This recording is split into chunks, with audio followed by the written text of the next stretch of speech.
Assalamualaikum warahmatullahi wabarakatuh. Pada kuliah hari ini kita akan mempelajari mengenai arsitektur Hindu-Buddha atau arsitektur candi. Arsitektur Hindu-Buddha salah satu periode yang mempengaruhi perkembangan arsitektur di Indonesia setelah arsitektur vernakular. Arsitektur Hindu-Buddha ini berasal dari pengaruh agama Hindu-Buddha. Sebagaimana yang diketahui bahwa agama ini berasal dari daratan Hindia. Hindu-Buddha walaupun datang dalam periode yang bersamaan di Indonesia, namun sebenarnya terdapat perbedaan yang signifikan antara kedua agama ini. Pola hidup dan ibadahnya mempengaruhi bentuk arsitektur yang mendukung ritual dari agama ini. Nah, bagaimana perkembangan arsitektur Hindu-Buddha di Indonesia? Terdapat kerajaan Hindu-Buddha yang berkuasa di Nusantara pada abad ke-8 hingga abad ke-10. Yang pertama, dinasti Sanjaya memiliki aliran Hindu aliran Siwa. Daerah kekuasaannya di utara Jawa Tengah. Arsitekturnya bisa dilihat dari bentuk bangunan yang sederhana, batu tanpa hiasan dan dibangun dalam kelompok, namun masing-masing berdiri sendiri serta tidak beraturan letaknya. Contoh dari peninggalan dinasti ini bisa dilihat pada Candi Dieng dan Candi Gedong Sanga. Dinasti yang kedua adalah dinasti Sailendra, merupakan dinasti dengan aliran Buddha Mahayana atau Vajrayana. Kekuasaannya di selatan Jawa Tengah. Bangunannya bisa dilihat dari bentuk bangunan yang indah dan syarat dengan hiasan. Candi di wilayah selatan ini umumnya dibangun dalam kelompok dengan pola yang sama, yaitu candi induk yang terletak di tengah, dikelilingi oleh barisan candi perwara. Contoh-contohnya bisa dilihat di Candi Prambanan, Candi Mendut, Candi Kalasan, Candi Sewu, Candi Borobudur. Peninggalan arsitektur Hindu dan Buddha ada berupa prasasti dan candi. Perkembangan agama Hindu dan Buddha telah mempengaruhi sistem pemerintah, kepercayaan, sosial dan budaya masyarakat juga terlihat pada arsitekturnya.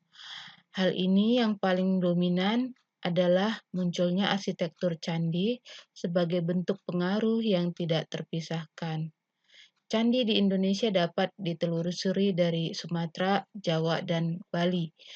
Arsitektur candi pada dasarnya adalah bangunan yang digunakan untuk tujuan peribadatan dan pemakaman para raja. Masuk dan berkembangnya agama dan kebudayaan Hindu-Buddha membawa pengaruh besar di berbagai bidang di Nusantara, meliputi agama, rakyat Nusantara, pemerintahan, tulisan dan bahasa, di mana rakyat Indonesia kemudian mengenal huruf Pallawa dan Sangsekerta yang ditulis pada prasasti-prasasti. Dan pengaruhnya tentu saja pada arsitektur. Seni bangunan bercorak Hindu-Buddha berasimilasi dengan seni bangunan Indonesia yang terlihat pada candi. Kemudian Hindu-Buddha juga mempengaruhi dalam bidang kesusastraan. Pengaruh Hindu-Buddha di dalam arsitektur disebut juga dengan arsitektur candi. Candi adalah istilah dalam bahasa Indonesia yang merujuk kepada sebuah bangunan keagamaan, tempat ibadah peninggalan purbakala yang berasal dari peradaban Hindu-Buddha. Bangunan ini digunakan sebagai tempat pemujaan dewa-dewi maupun memuliakan Buddha. Akan tetapi, istilah candi tidak hanya digunakan oleh masyarakat untuk menyebut tempat ibadah saja. Banyak situs-situs purbakala non-religius dari masa Hindu-Buddha Indonesia klasik, baik sebagai istana atau keraton, pemandian, gapura, dan sebagainya, juga disebut dengan istilah candi. Istilah candi diduga berasal dari kata candika, yang berarti nama salah satu perwujudan Dewi Durga sebagai Dewi Kematian. Karenanya, candi selalu dihubungkan dengan monumen tempat pendarmaan untuk memuliakan raja yang sudah meninggal. Contohnya, Kerajaan Candi Kidal untuk memuliakan Raja Anusapati. Di Indonesia, candi dapat ditemukan di Pulau Jawa, Bali, Sumatera, dan Kalimantan. Akan tetapi, candi paling banyak ditemukan di kawasan Jawa Tengah dan Jawa Timur. Contoh candi yang termasyhur seperti Borobudur, Prambanan, dan Mendut. Jenis dan fungsi candi berdasarkan agama. Candi Hindu yaitu candi untuk memuliakan dewa-dewa Hindu seperti Siwa dan Wisnu. Contohnya Candi Prambanan. Di dalam Candi Buddha, candi berfungsi untuk pemuliaan Buddha atau keperluan biksu saga. Contoh Candi Borobudur. Candi Siwa Buddha, candi sinkretis, perpaduan Siwa dan Buddha bisa dilihat pada contoh Candi Jawi. Dan ada juga candi non-religius, candi sekuler, atau tidak jelas sifat dan tujuan keagamaannya yang terlihat pada contoh Candi Ratu Boko. Jika dilihat berdasarkan hierarki dan ukurannya, ada beberapa jenis candi, yaitu candi kerajaan. Candi kerajaan adalah candi yang digunakan oleh seluruh kerajaan, tempat digelarnya upacara-upacara keagamaan penting. Contohnya Candi Borobudur. Kemudian candi jenis Wanua dan Watak, yaitu candi yang digunakan oleh masyarakat pada daerah atau desa tertentu pada suatu kerajaan. Contohnya Candi Gebang di Yogyakarta. Kemudian ada jenis candi pribadi, yaitu candi yang digunakan untuk mendarmakan seorang tokoh, dapat dikatakan memiliki fungsi mirip makam. Contohnya Candi Kidal. Jika ditinjau berdasarkan fungsi, jenis candi ada candi pemujaan, yaitu candi Hindu yang paling umum dibangun untuk memuja dewa, dewi, atau bodhisatwa tertentu. Contohnya Candi Kalasan dibangun untuk memuliakan Dewi Tara. Kemudian ada Candi Stupa yang didirikan sebagai lambang Buddha untuk menyimpan relik Buddhis atau sarana ziarah agama Buddha. Contohnya Candi Muara Takus di Jambi. Kemudian ada jenis candi pendarmaan. Candi yang berfungsi untuk memuliakan arwah raja atau tokoh penting yang telah meninggal. Candi berikutnya adalah Candi Pertapaan. Didirikan di lereng-lereng gunung tempat bertapa. Contohnya kelompok Candi Dieng.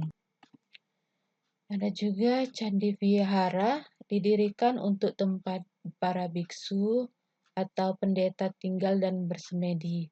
Candi seperti ini berfungsi sebagai pemukiman atau asrama, contohnya Candi Sari dan Candi Pelausan. Kemudian Candi Gerbang, didirikan sebagai gapura atau pintu masuk. Contohnya gerbang di Kompleks Ratu Boko.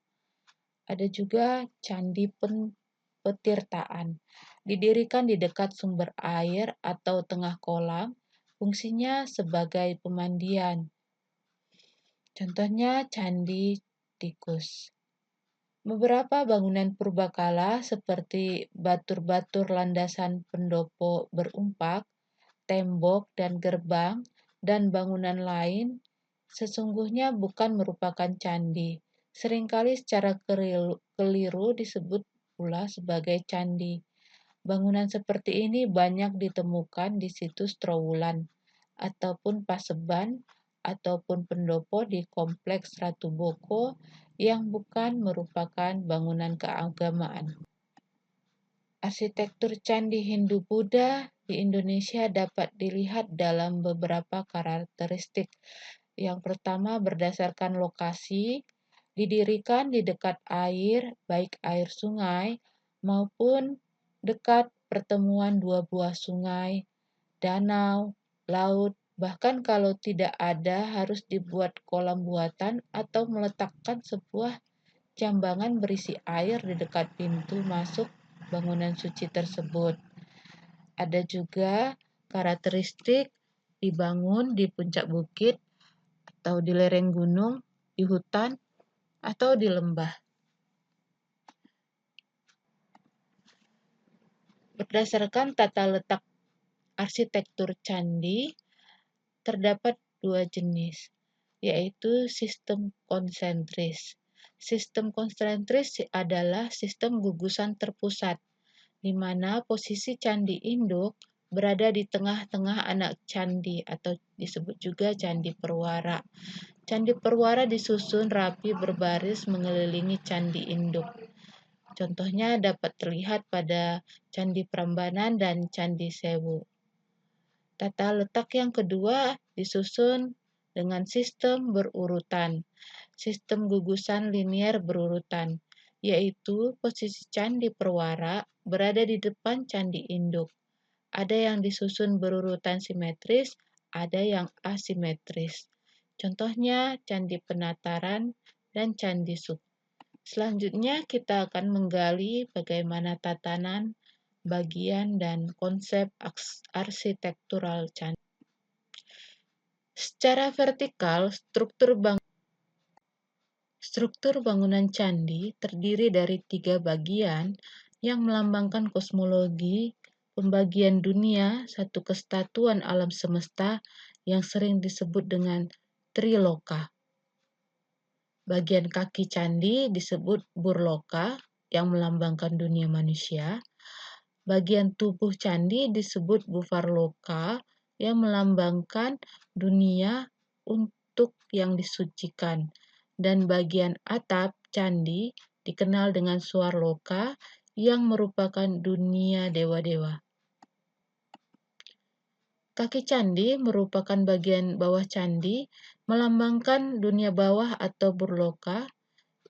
Pada konsep Buddha disebut Kamadhatu, yaitu menggambarkan dunia hewan, alam, makhluk halus seperti iblis, raksasa, dan asura, serta tempat manusia biasa yang masih terikat nafsu rendah. Di bagian tubuh candi, berada di bagian tengah, berbentuk kubus yang dianggap sebagai dunia antara atau Warloka. Pada konsep Buddha disebut Rupa Dhatu, yaitu menggambarkan dunia tempat manusia suci yang berupaya mencapai pencerahan dan kesempurnaan batiniah.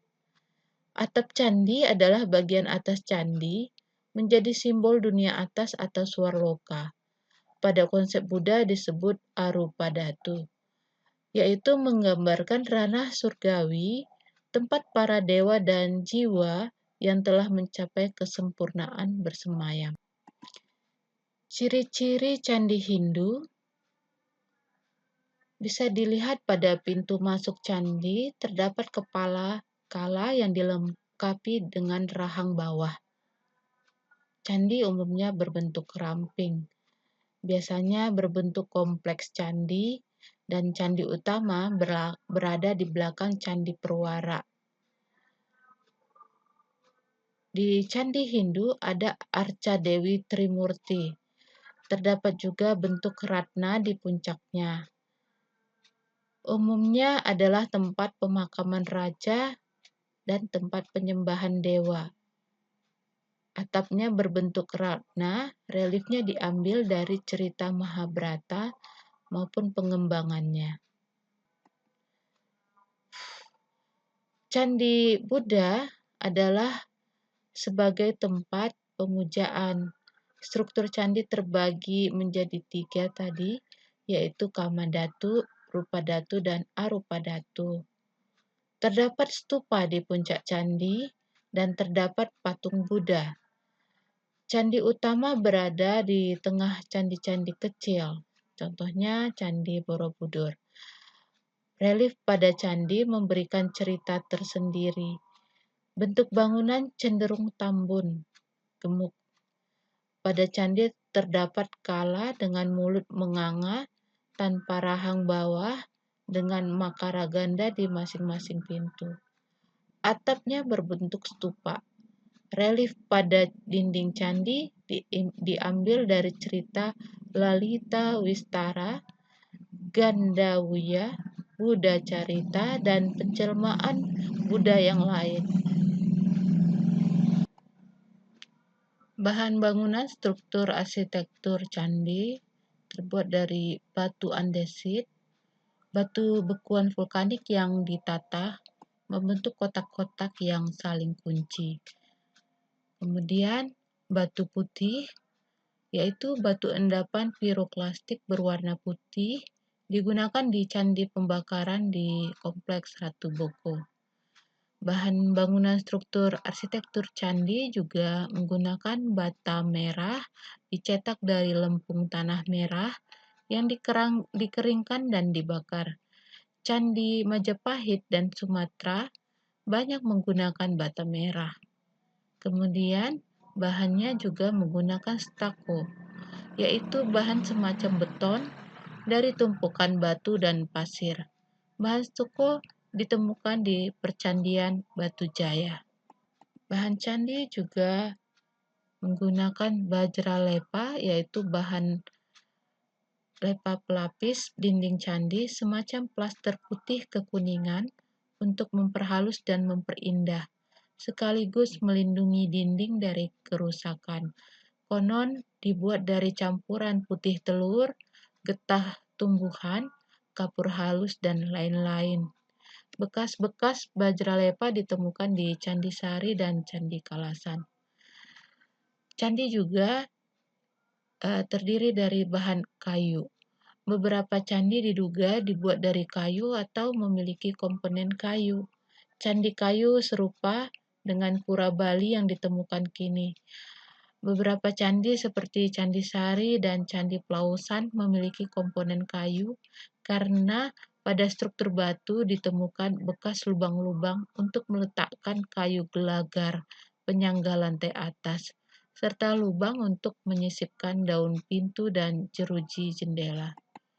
Teknik konstruksi dan pembangunan candi umumnya dibangun dengan cara joint five, yaitu bebatuan yang saling ditumpuk di atasnya tanpa ada bahan pengikat.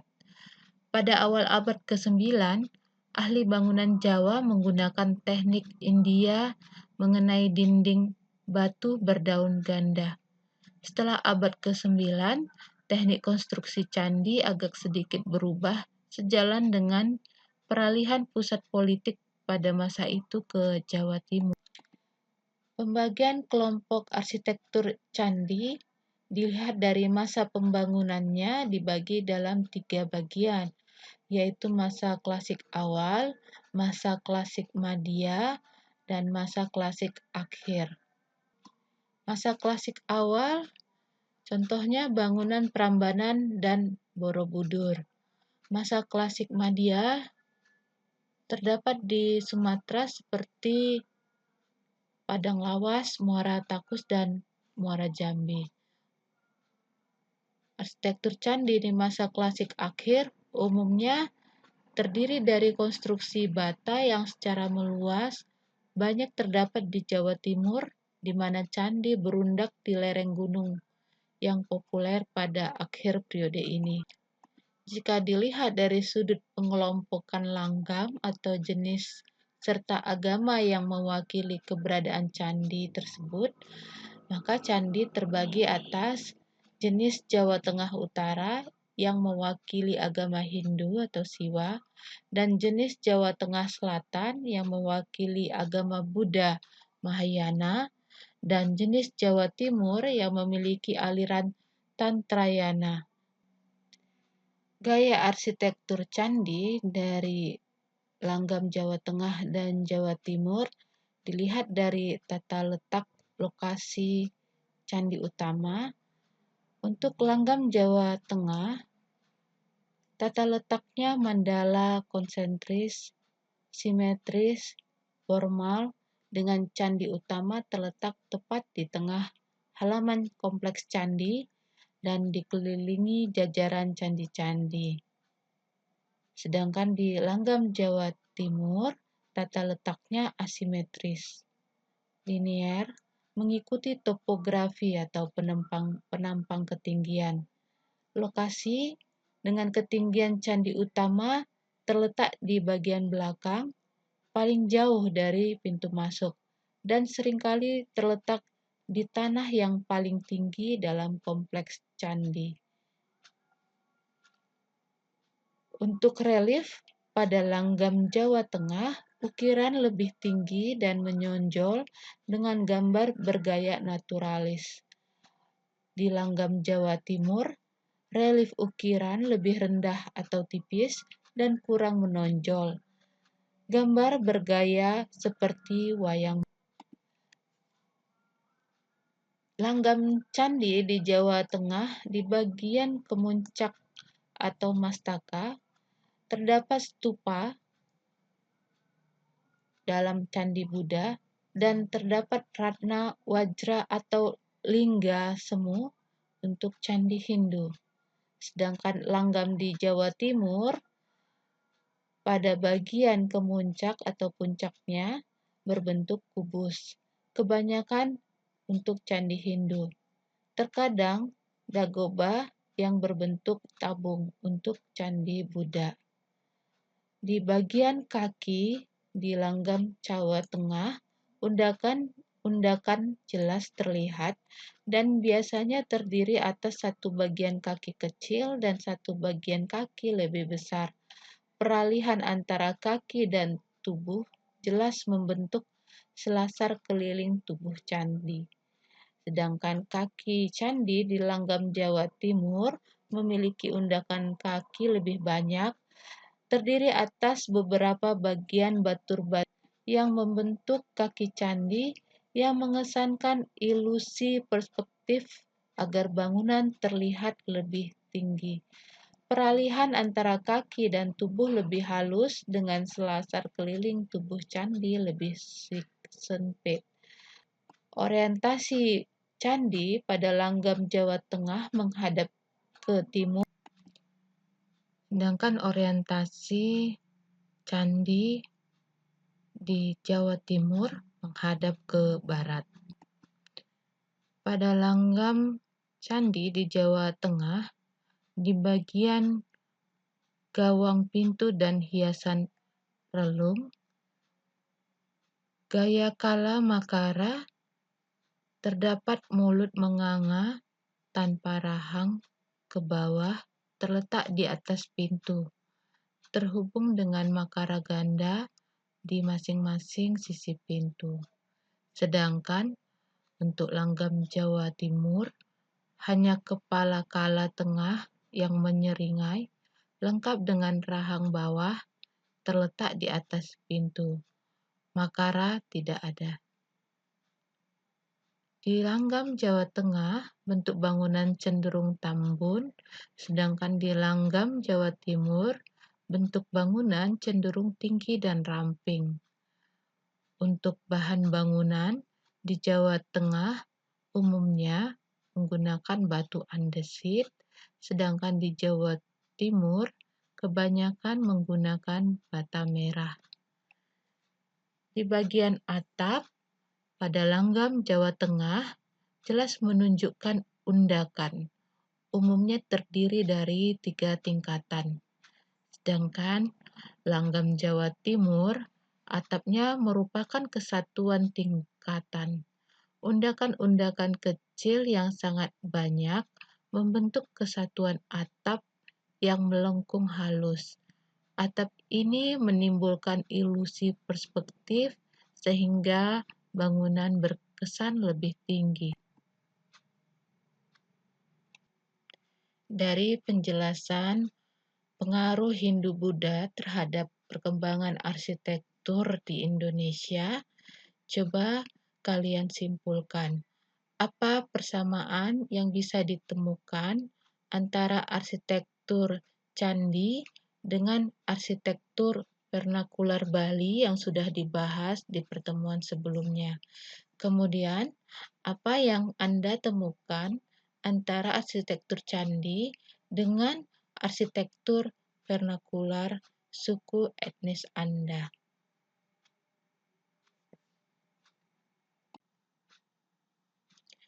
Sampai jumpa di pertemuan berikutnya. Assalamualaikum warahmatullahi wabarakatuh.